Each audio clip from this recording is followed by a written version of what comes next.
Here we go. Great. Set. Let's get in. Welcome to All Business Mastermind Foundation webinar about how to become a time management ninja.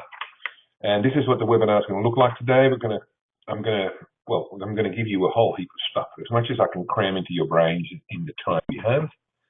So hang on for grim death. And I love this topic. As they say, our ideas are like our children. Our own are always the most special. So I get excited about this stuff. So fire me. But in a moment, I'll tell you what you expect during the session and what we'll cover. And at the end of the webinar, or near the end of the webinar, I'm going to tell you how you can take a really easy next step with a special offer for attendees to these mastermind session if you want to. So.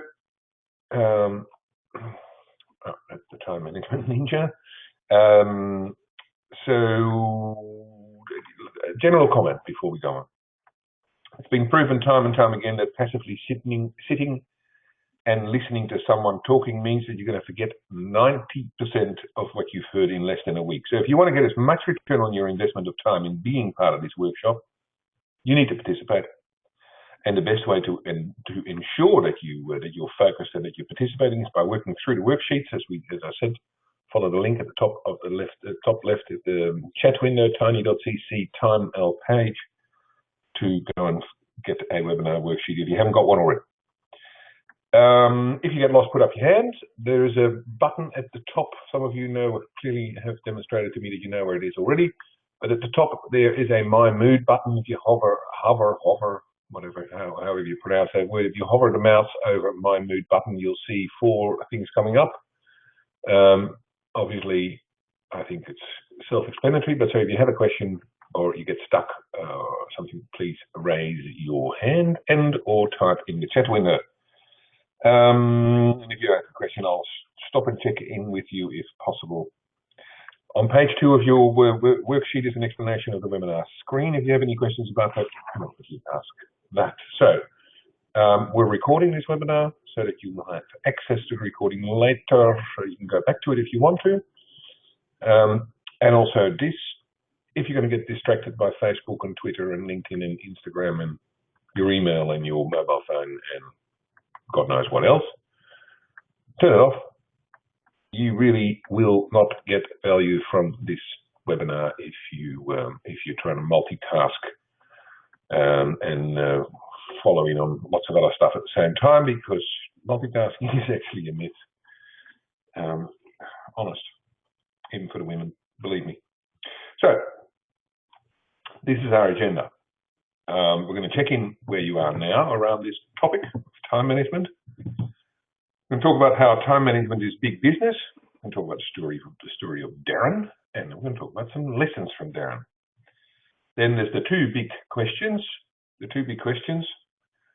Oh, welcome Heath. Nice to see you there as well. We've got a full house here at the moment. We're only just getting underway for those of you joining in right now. So we're going to talk about the story of Darren, lessons from Darren, the 2 big questions that make time management easy. Then there's my story, lessons from my story, and then so we'll talk about that. And we're going to talk some more about procrastination. What other things might there be worth considering about procrastination? And then there'll be a special offer before we get into actual physical actions.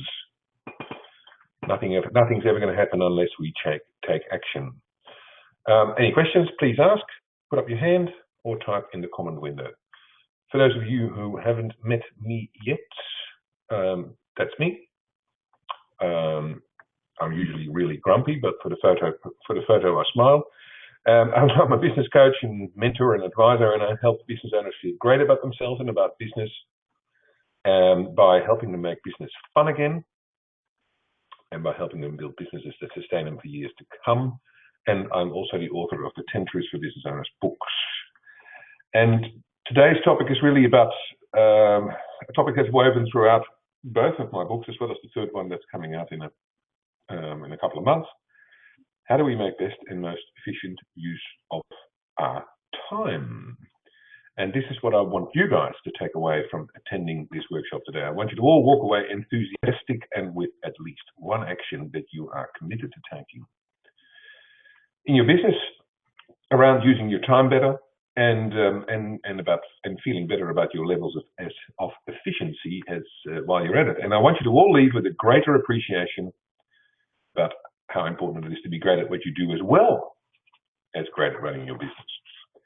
Because, you know, a lot of business owners like us, we're great tradespeople or professionals, and we know a lot about our profession or our trade or our expertise, but to be a great small business owner and to build a fun business that sustains you for years to come, you have to have a solid understanding of all the key aspects of developing your business, not just your profession or your expertise or your trade. So these are the key aspects of business that all of us business owners wrestle with, face from time to time. Vision, planning, numbers, money, predictability or the rhythm of business. There's one wheel actually missing there in that picture, but and that's sales. That sales comes in there as well. Customers, innovation, planning, innovation and quality control, marketing and the market, people generally, and leadership. And it's just too much, right? Too much to focus on. It's overwhelming and it's daunting. So I'm committed to helping small business owners around the world become less overwhelmed and less daunted about the demands of developing your business and to have more fun. And so I'm going to make you an offer later on to take a really easy next step on the journey to having more fun in your business at the end of the webinar, and stay tuned. So before we go on, I'd like you to go to your worksheet, and on the second page of your worksheet, you'll see a question with some space underneath it. And the question is this: right now, this coming month, what is the biggest challenge that you face in your business? What's the one thing that keeps you awake most? What's your most pressing issue? Take a moment to write the answer to that question down on your worksheet, and I'm going to give you a minute's silence to think about it. What's the biggest issue, hassle, challenge that faces you at the moment in your business? And then I've got one more question. And that's it's in the box below the one that where you've just filled in the answer to that first question, your most pressing issue. The next question is for you to focus on and write down: what is your outcome for being here tonight? What are you here for? What do you want to get from being here today? What do you want to walk away with? Your outcome. And once you've written that down, then ask yourself, what do I have to do to get that? If you want that as your outcome, whatever it is that you've written down, what do you have to do to get that? It might mean that you have to turn off Facebook or or Twitter or whatever else you're doing. It might mean that you decide that you really should just turn the music off in the background or whatever. Anyway, what frame of mind did you have to be in to get what you want to get from being on this webinar? And so let's get started. The first thing we're going to do is we're going to have a poll. I'm going to do a poll. I'm going to ask you a question, and I'm loading the poll now.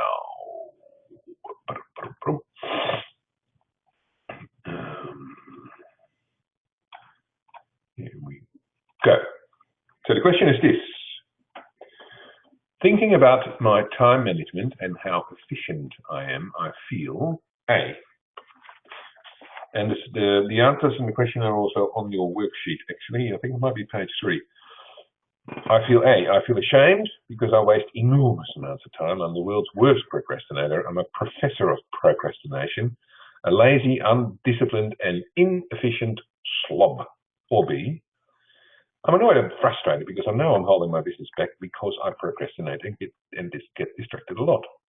Or C, I'm confused because some days I'm like a machine and everything just flows, and other days I get nothing done. Or D, all of the above. It depends on what day you ask me or what part of the day you ask me. Or E, I'm inspired and excited. My days fly by. I always seem to be in the zone. I have time to do everything I want to do. I'm writing a book about becoming a time management ninja myself. Don't even know why I'm on this webinar. So please give me a vote, A, B, C, D, or E. A couple of votes coming in. Make your choice. And there's a couple more people who haven't voted yet. Please do so now if you can. 1, 2, 3. Cool. I've got a, what is it? Pretty well 50% C and D. So yeah, cool. All right.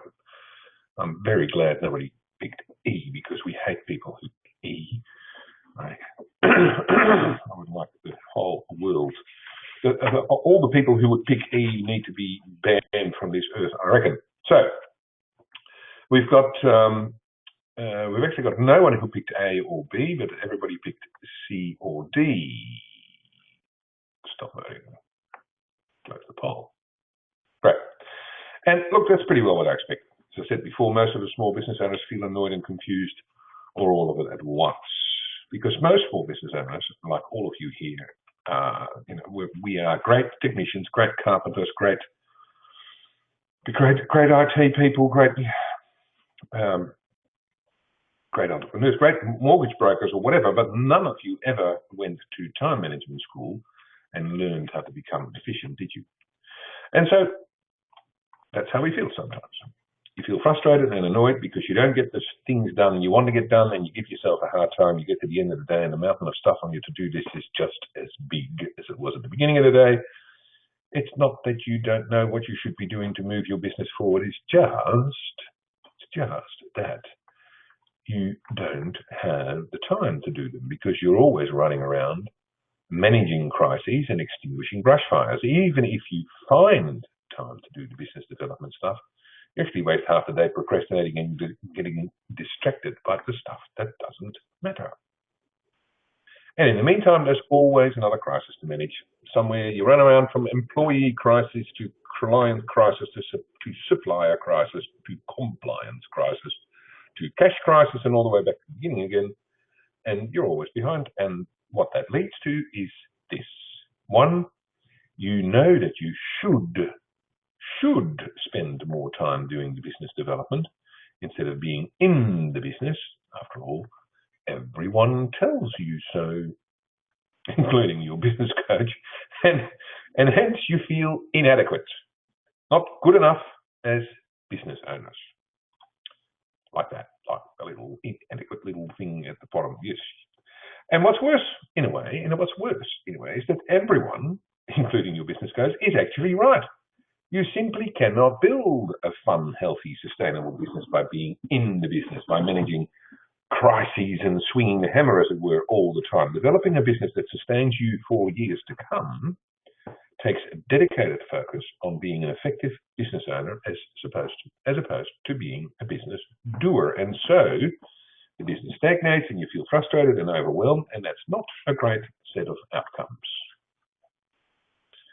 So the purpose of our webinar is how can we take the first steps to start to feel less overwhelmed, daunted, and frustrated, get our business moving in the right direction, and start having more fun again by becoming time management ninjas. So let's get into it. I'm going to tell you a few stories. Time management is a big topic. Human beings love giving themselves a hard time over their lack of efficiency and discipline. We just love beating ourselves up over it. And in my experience, small business owners are the hardest of all themselves. I often joke that small business owners are worse than Catholics, that we feel guiltier than all of them combined, to which somebody said, look, what if you are a Catholic as well as a business owner? That's deadly. But anyway, nearly every client I've ever started working with will at some stage early on in our engagement confess to me that they are truly the world's worst procrastinator and lazy slop, and that they specifically have chosen me as their business coach because I've got such big boots and they want me to get really tough with them because they deserve to feel the impact of my size 13 boots on their backside. I think that time management is only exceeded by dieting as a favorite motivation for self-castigation. It really is. And time management, like dieting, is big business.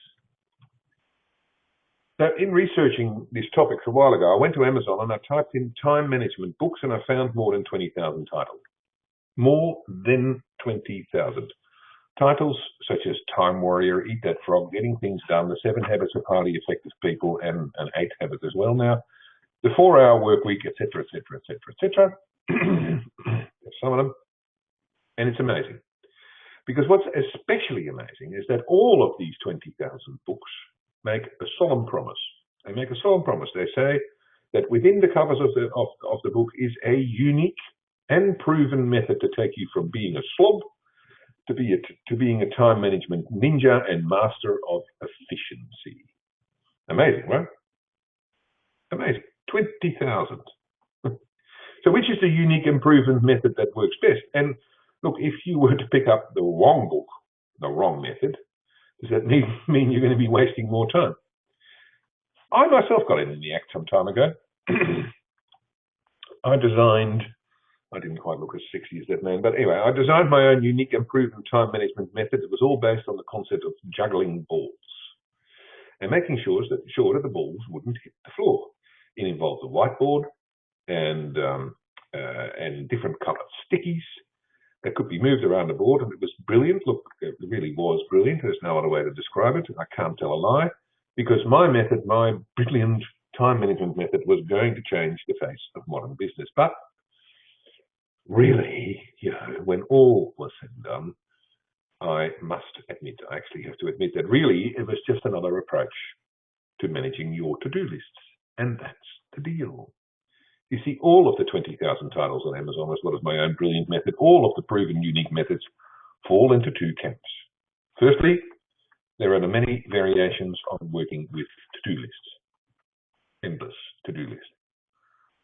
Some of those involve a perpetual list, others involve a new list every day or every week. Some list methods tell you to divide your tasks in 3, 4, or 6 different categories, and others suggest to just dump every action, no matter how small or large, in the same list. Some ask you to filter out the most important tasks and do them first. Others suggest you do the one you like least first, etc., etc., etc., etc.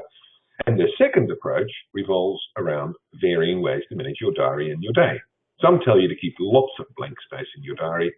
Some direct you to plan your day in 10-minute blocks, and others ask you to just stick the big rocks in your diary.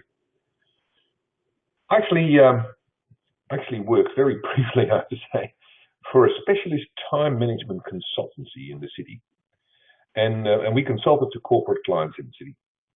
And the consultancy revolved around some specific, unique and proven IP, more unique and proven IP, of course, that we taught to the clients, the employees of the corporates, and the IP largely consisted of dividing your tasks up between those that took more than 10 minutes to complete, and those that took less than 10 minutes to complete, and those that took more than 10 minutes would be blocked out in your diary, or in Outlook, Gmail, or whatever, and those that took less than 10 minutes to complete would go in your task list.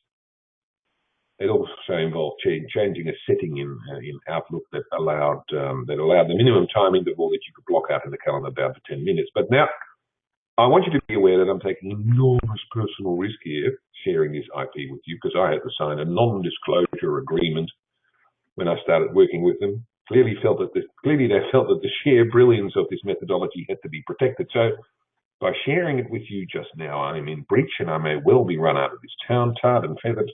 So please don't tell anyone, because the consultancy charged absolute fortunes for their unique, proven, and brilliant techniques. And the corporate clients paid for it. It simply never ceases to amaze me what the corporate world will pay for. So the big question, did it work? And what about all those other 20,000 titles on Amazon? Do they work? And what about my own inspired methodology? Does it work? Of course it does. Of course they do. because otherwise they wouldn't have published the books. The methods all work for the person who wrote the book, but that ain't you, is it? Here's another story from a few years ago. A keen observer might notice that my stories all take place a few years ago. Just in case anybody's wondering, yes, I have many, many stories, and they all happened a few years ago. You might think it was a busy time a few years ago and what a boring life I lead now, but believe me, they are real stories. I don't make stories up, I just change the details, obviously. Okay, just saying. So a few years ago, I worked with a client called Darren. And Darren used to beat himself up something shocking over his laziness, his procrastination, and his addictions to distractions. One Monday, Darren came into one of our sessions in a particularly foul mood, and to my inquiry about his weekend, he snapped, "I didn't get that bloody tax return done again all weekend. I am just so lazy." And when I asked him what happened, he responded with, "Well, I spent all weekend cleaning up the garage, mowing the lawn, watching the rugby and taking my girlfriend out to lunch instead. And to be honest, I've been procrastinating for weeks over this tax return, and even after making the decision to get it done this weekend, I still never even made a start on it." "Wow," I said, "that sounds bad. But did you enjoy yourself doing those other things?" "Well, of course," he replied. "It felt really good to get those things done, and what's more, the garage really needed cleaning. You couldn't get into the garage anymore, actually." That garage there. The lawn was like this high, and he just at the hip height overdue. And it was overdue, and the Wallabies won finally, and my girlfriend really appreciated the attention. But that's not the point.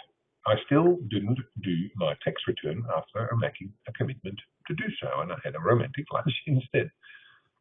Oh, how sickening are those two? Anyway, I understand that you're disappointed, I said, but tell me, have you always done your tax return? Darren pondered for a little while and he responded, "Yes, ever since I was 18 and my father taught me how to do it. It always feels really good completing it myself and getting a kind of refund." "Okay," I said, "so have you ever been late putting it in, and are you late with it now?" "Oh, no," he replied, "that would defeat the purpose, wouldn't it? I mean, I'd get a penalty and it would reduce the fun of getting a refund. No, I've never been late, and I still have a couple of weeks to go now. But that's beside the point. I just wanted to get it done in a few weeks early in case something came up." "Ah," I said, "in case something came up. Well, maybe something came up. Maybe the lawn, the garage, the game, and your girlfriend were more important this weekend. Look, is there actually any reason to assume that you won't get your tax return completed and in on time?" In case you're interested, my client, Darren, obviously completed his tax return the next weekend, actually, so he still had a week to spare. And I have no doubt that now, a few years later, he will still be completing his tax return and getting it in on time, because that's what he's like. So, lessons from Darren. Because I think there's a couple of lessons. Not least, doing your own tax returns may be false economy measured against the joy of cleaning out your garage, right? So what are your takeaways from that story? On your worksheet is space to write down your top takeaways or interesting observations from others. Feel free to write down your own thoughts on your sheets, and I'd love some of you to share yours. Well, while we wait for questions or feedback to come back, I'll summarize the point of the story from my perspective. Because you see, I think we all love to give ourselves a hard time, as I said before, and it's clearly something that dates back to ancient Stone Age or history or something. Something dates back to the days when the men ran away from saber-toothed tigers and women were dragged into the caves by their hair or something like that. I don't know. But what I do know is that all of us and business owners, more than most, beat up on ourselves something fierce. It never ceases to amaze me how tough people get on themselves. So Darren had told himself that as a responsible person, he was to have the tax return completed some weeks early, and every week it wasn't completed yet, he used it as an excuse to flagellate himself. That one's too early. So I've got a couple of comments that are coming from some other people, from some of the people on the call, from some of you guys now. What have we got here? Bob from Newcastle wonders if Darren got lucky that weekend, and I won't answer that question. Kerry in Bathurst is being tough on yourself one of the reasons that things get done, though? Don't we have to be tough on ourselves to make sure that things get completed on time? Yeah, that's a really great question, Kerry. And I'd say it depends on how you look at it. There's no doubt that if you've been stoned since the Beatles came back from India, and I must be showing my age there, but if you've been high ever since then you've probably not managed to get much of a business or anything else off the ground. So yes, a certain amount of self-discipline is a useful attitude for business owners. But see, if you've been stoned and high since your adolescence, you probably wouldn't have started the business at all anyway. The fact that you have started the business or are in the process of doing so means that you have a certain amount of initiative and discipline and determination. Darren had done his tax return on time for 19 years. He was entitled to have a little more trust in himself by now. And he was entitled to trust himself to get it done on time, and he was entitled to trust his judgment when he decided to put his girlfriend first that weekend. Because, undoubtedly, he would get it done and on time. And by learning to trust himself, he'd become so much happier and calmer, and he'd have enjoyed his weekend so much more anyway. And, you might say, well, yeah, that's better to be distrustful and skeptical because that's the only way to stay sharp, the only way to be, efficient and effective. And that's where you'd be wrong, because when you are in a frame of mind like Darren was when he came to see me, you will be least likely to be efficient, and most of all, least likely to be creative and resourceful. All characteristics you need to build your business. So in that frame of mind, your brain simply stops being creative and resourceful. So doing what you can to allow yourself to feel happy and calm is going to lead to much greater outcomes all round. I hope that answers your question, Kerry. And we've got a question from Chris. Need to live in the moment and enjoy life. Darren overcommitted to a low priority task. Yeah, exactly. That's exactly what happens. Cool. Let's move on. Thanks, Chris. Because now we're getting into the interesting bit. I'm going to tell you something that is going to rock your world, something shocking. Hold on. I hope you're all sitting down, because you see, people only ever do anything in life for one of two reasons. One, because they want to do this thing. They actually want to do it. Or two, because they do not want the consequences of not doing this thing. There you go. Boom. Didn't see that coming, right? Darren wasn't a lazy, procrastinating, good for nothing at all. He wanted to do the garage. He wanted to deal with the grass. He wanted to watch the Wallabies win a game, and he wanted to spend time with his girlfriend. And he wanted to do those things, and he didn't particularly want to do his tax return that weekend. And what's more, the consequence of not doing his tax return that weekend were actually minimal. He still had 2 weeks up his sleeve. So Darren actually made entirely the right decision at that time. Imagine if he'd been as disciplined as he wanted himself to be, and he'd done the tax return instead of the lawn and the garage, etc. He would have potentially had much better reason to be down on himself. After all, he would have probably regretted not watching the game on Sunday, because the Wallabies mightn't win another game for years. And so time management always has to start with those two questions. What do I want to do? How much do I want to do this thing? And how much do I want to avoid the consequences of not doing this thing? And that's all about clarity. It really is that simple. As long as you do not have 100% clarity over those two questions, you will always confuse the hell out of yourself, and you'll be exasperated with yourself for being such a procrastinator. And you'll always be looking around for another unique and proven time management method to turn you into an efficiency ninja. So please, by all means, go and read some books on how to manage your time better and become more efficient. There's some really great books out there. I'm a great fan of Stephen Covey's approach of assessing urgency versus importance. It's a powerful way of thinking.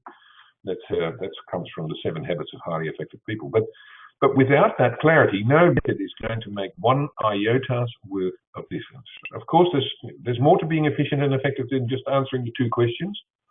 It isn't the end of the matter. Just by answering the 2 questions, you aren't suddenly going to be procrastination-free forever, obviously, but it absolutely starts there. Which gets us to, what else is there then? I'm glad you asked. Thanks for asking. Other reasons to procrastinate. There are actually another couple of really important considerations. Hang on, I'm just going to have a sip of tea.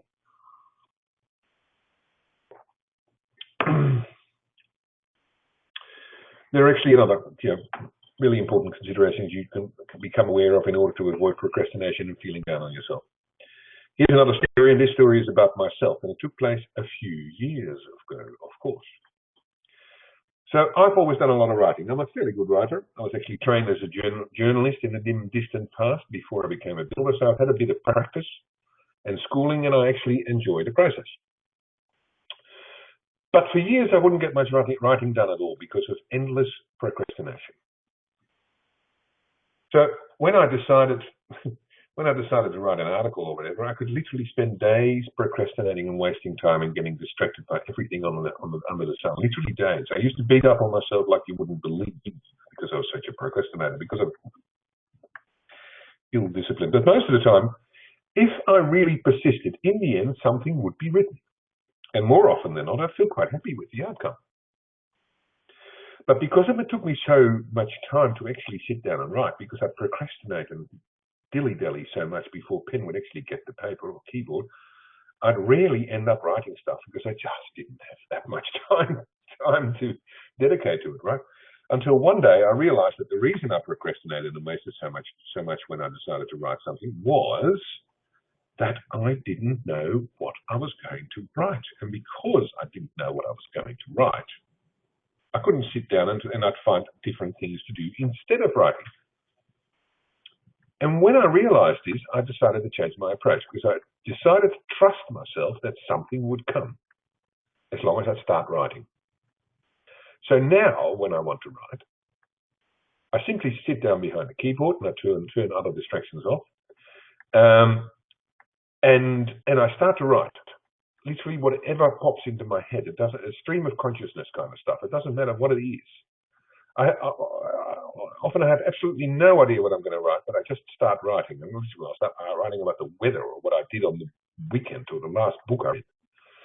And, just nonsense. Nonsense if I have to. It doesn't matter, because once I start writing, I know now, I know now, that it will come, and it always does. And all the nonsense I wrote to get started, I just throw it out again. It doesn't matter.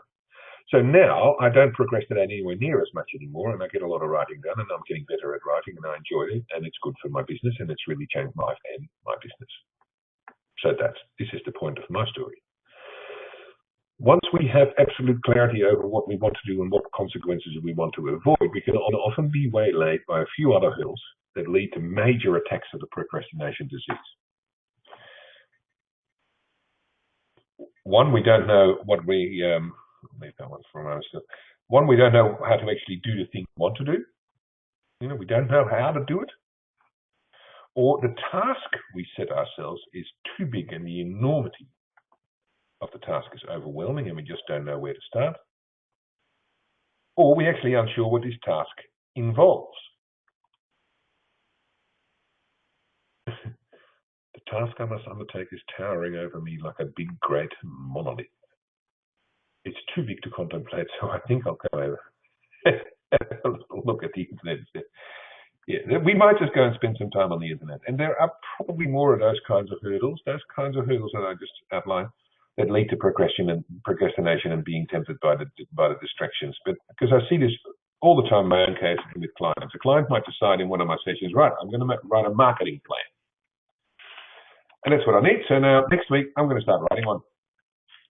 And then at our next session, nothing's happened about the marketing plan, and the client either makes all kinds of excuses or beats up on himself for being a procrastinator. And this might go on for a couple of weeks until we really dig in and uncover what's going on. And 9 times out of 10, not 99 times out of 100 actually, what we find is that the client actually isn't clear how to go about writing a marketing plan, what the steps are, where to start. And then when we spend some time getting clear about the steps in the process of writing a marketing plan, the whole procrastination issue simply goes away. People become quite efficient. As I said, there's many variants to this mechanism, and 9 times out of 10, though, when you get attacked by the procrastination disease, it is a sign that there is something wrong with your clarity or with your understanding of the task or your confidence that you know how and where to start. Or you're just lucky. Working with business owners for many years now, I actually think that the concept of laziness doesn't exist for business owners. And please take note that Homer is not a business owner. I actually don't think business owners are ever lazy. If you were a lazy person, you simply wouldn't have started a business to begin with. I think the phenomenon of procrastination and laziness is always a sign of something else. And once you've cleared away the various hurdles, as I've talked about, things start falling into place again and life starts flowing again. So many problems that business owners face in the day-to-day running of their business are caused by not giving themselves enough space. Allowing yourself more time and space to ask yourself the 2 big questions that I mentioned before, or to investigate what's going on when you find yourself procrastinating, truly is one of the big steps towards having more fun in business and building a business that sustains you for years to come and feeling great. I promise you. Absolutely. So let's have a look at the top takeaways. I don't know. Hold on, sir. Besides, it's not a bad look on Peter. The top takeaways. There's some space on your worksheet to write down your top insights and learnings, your own ones, and questions, and also those of others. So ask yourself, what are the top 3 insights you've had since being on this webinar? What do you see now that you didn't see before? Or maybe what are your top 3 questions? That's fine too. In other words, just take a moment to focus on the most important stuff that's going around in your head at this moment, and I'm going to give you another minute's silence.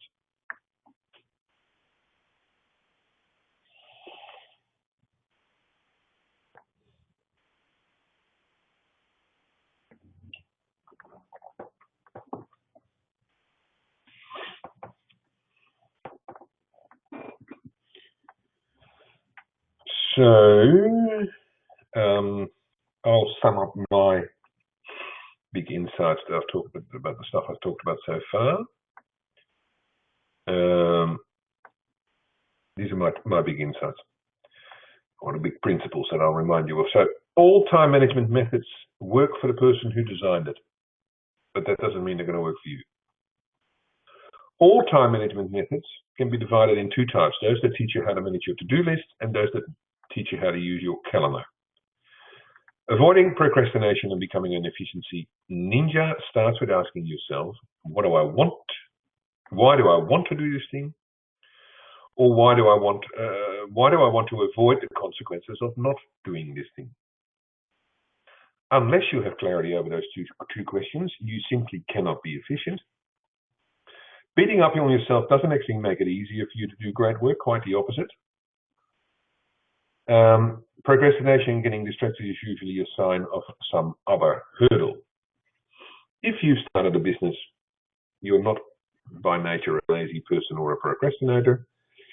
And to be efficient and effective as a business owner, you have to allow yourself space and time to reflect on your tasks and priorities. So that's my 2 bob worth so far. So we've had a couple of questions come in the last few minutes. Might not get to all of them, but if you've got any other questions, please type them in now, because I'll try and get to them, combine them with some others maybe, or otherwise get to them via email later on. So, Lisa from Brisbane. Heard lots of great things about the book Getting Things Done by David Allen, and wants to know if I recommend it. Thanks, Lisa. That's great. Yeah, I know it well. Getting things done, it's a solid method and it works well. If your brain is the type of brain that likes working with big lists, then it's great. My brain isn't, so it doesn't work for me, but it's a great method. As I said, I love Stephen Covey's approach in his book, The 7 Habits of Highly Effective People. there's a particular approach in there called the 4 quadrants. And by the way, there's a worksheet on the resources page, that tiny.cc /timemail page. That's the links at the top of that chat window. There's a worksheet on that page. And by the way, those of you who are currently working with me, that same worksheet is actually in your workbook, but in the back, in the green sheets. So there's a 4 quadrants worksheet on that web page, tiny.cc timemail page. You can download it with questions in the worksheet. So have a look at it. But at least if GTD, that's how it's referred to, GTD, getting things done, or as some people are referring to it as GSD, getting shit done. If GTD, getting things done, works for you, fantastic. Several of my clients in the past have worked with it. There's actually also iPhone and Android apps available that work with the GTD method. They're quite good. But just think about the message I've been hammering in this webinar. Don't think that GTD or any method is going to fix your problem unless you give yourself the space and time I talked about before. And ask yourself those big questions about why do I want to do this thing, or why do I want to avoid consequences not doing this thing. Right, look, question from Ken. Ken asks if I still use the method that I developed myself with the juggling. Yeah, thanks, Ken. It demonstrates the other thing about time management. No, I don't use that approach anymore because it outlived its usefulness. I don't need it anymore. Not that I don't procrastinate or get distracted. Well, obviously, I'm a business coach, so I'm perfect. But in the real world, Facebook's a terrible affliction, and the constant barrage of email can screw my days up enormously too. And sometimes I'm just not in the mood, to really ask myself those questions. And I just want to fiddle away a day as well. I did so yesterday, actually, half a day. Anyway, a lot of my time is taking up, but a lot of my time actually is taken up with developing new ideas to market myself and writing, as I said. And that takes a lot of thinking time. So sometimes it can look as if I'm wasting time, but really I'm just mulling things over, letting things bubble away in my brain. And then sometimes I really need to get certain things done, and I can't allow myself to be distracted by email or Facebook or whatever else there is. And what I do then, this is another trick that I've developed for myself, I set up my laptop on a different table, so not my regular desk. And I just open MS Word only and nothing else. It's just Word only open on the screen. And I simply don't even allow myself to open Facebook on the laptop, because if I open that, that's the end of the story. And if I really feel I have to check my email, then I'll do it on my phone, because I don't want to have that email program open and all that sort of stuff. So I don't get near my computer. And when I do that, then a heap of shit gets done. It really does. But that only happens when I have absolute clarity over those first two questions. Oh, and the other thing I did was I swore I'd never look at Twitter again.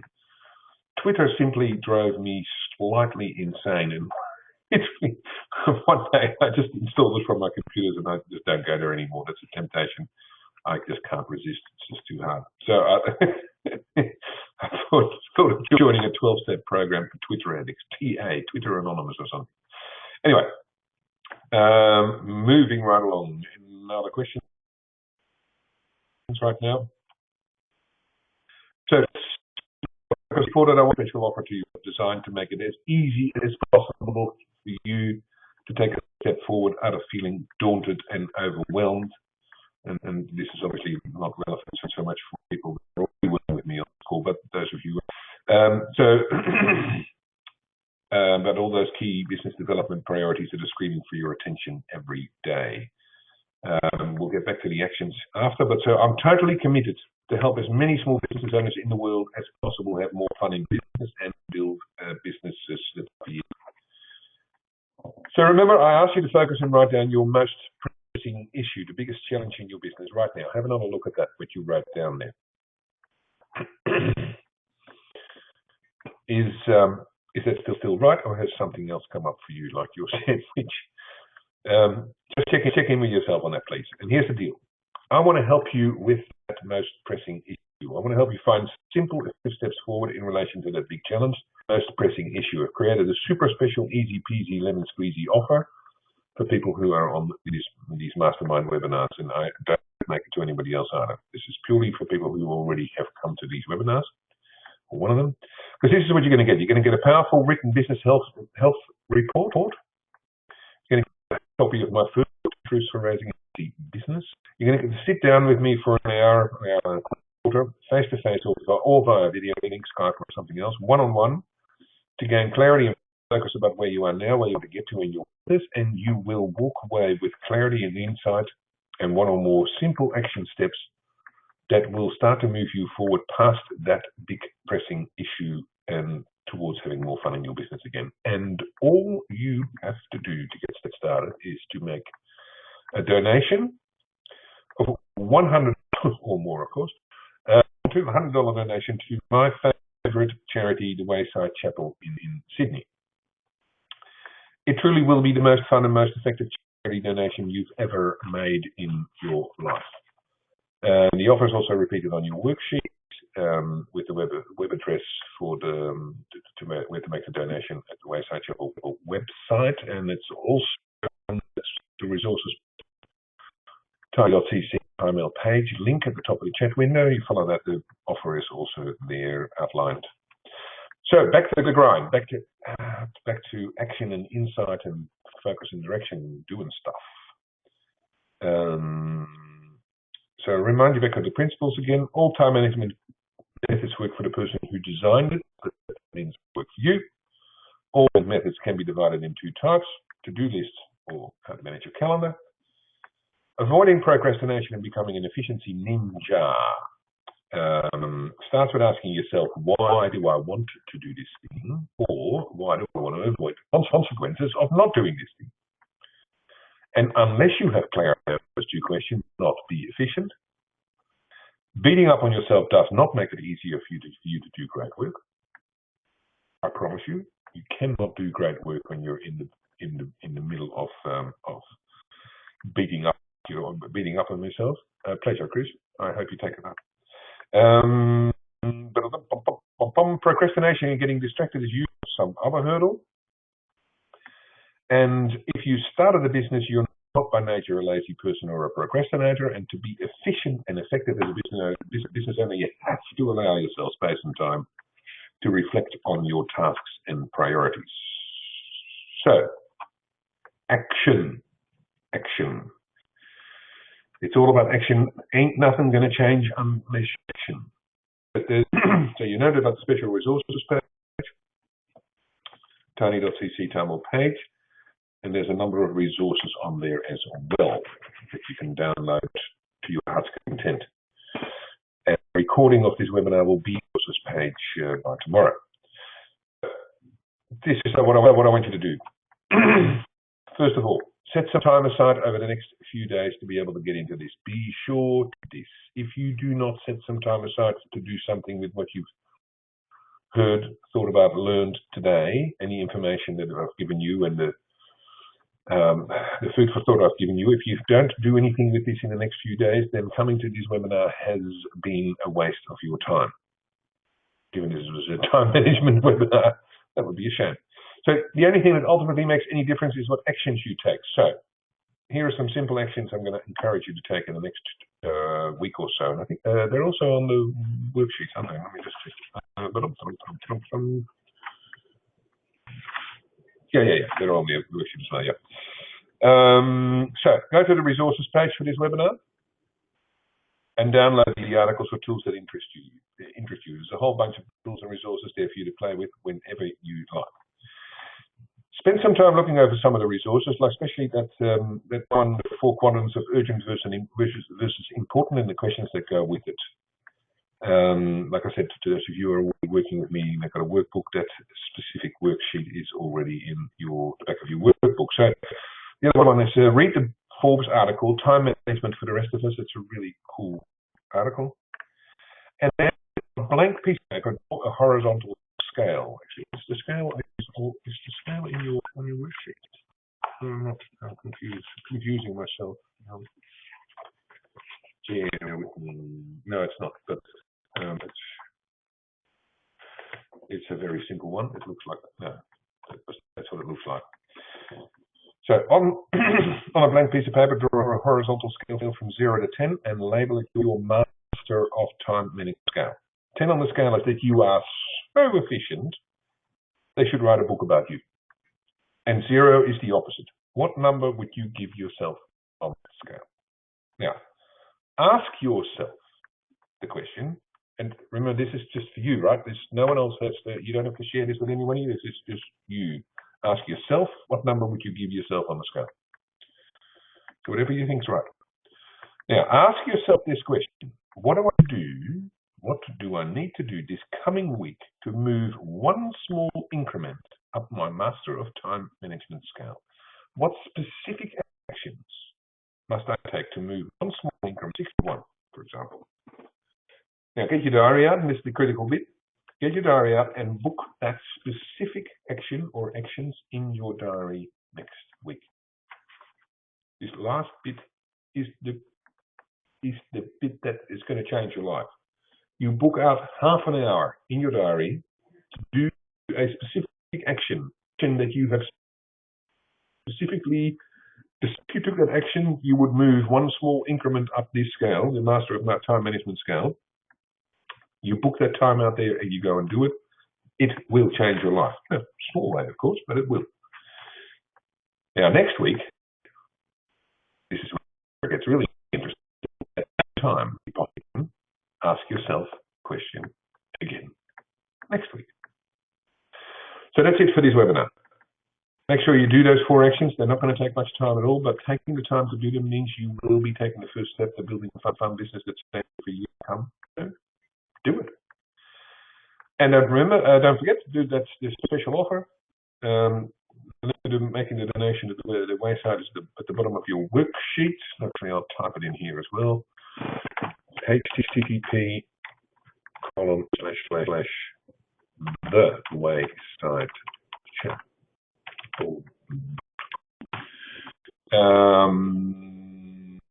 thewaysidechapel.com. Yeah. There's a big button on the front page of the website called donations. You just follow that. And you make the donation and let me know that you've done it, and then we'll take the next step. And it's also on the resources page. So just go ahead and do it, because it will be the best $100 you've ever donated to anything or anyone ever in your life. Guaranteed. And that's the offer, but of course you've got it on your worksheet as well. So I'd love you to take up the offer. You will get a mountain of valuable insight, learning and clarity out of the health check, the report, my first book, and our session. And it's the best deal you've had all year to get a step closer to having more fun in business. Any more questions? Oh, that's me. That's what I do. Any more questions?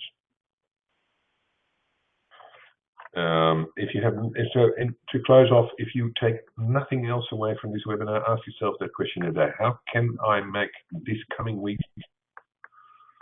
How can I take one step up my scale, one small step up my scale this coming week, so that I am that little bit closer to being a time management master than I was last week. Try it out. You're going to be surprised about the impact it's going to have on your business and your life, I promise you. And that is us for today. I'll turn off the recording now. Thank you very much. waysidechapel.com, tiny.cc to timeout page to the resources page, and if any questions, feel free to email me at roland@newperspectives.com.au.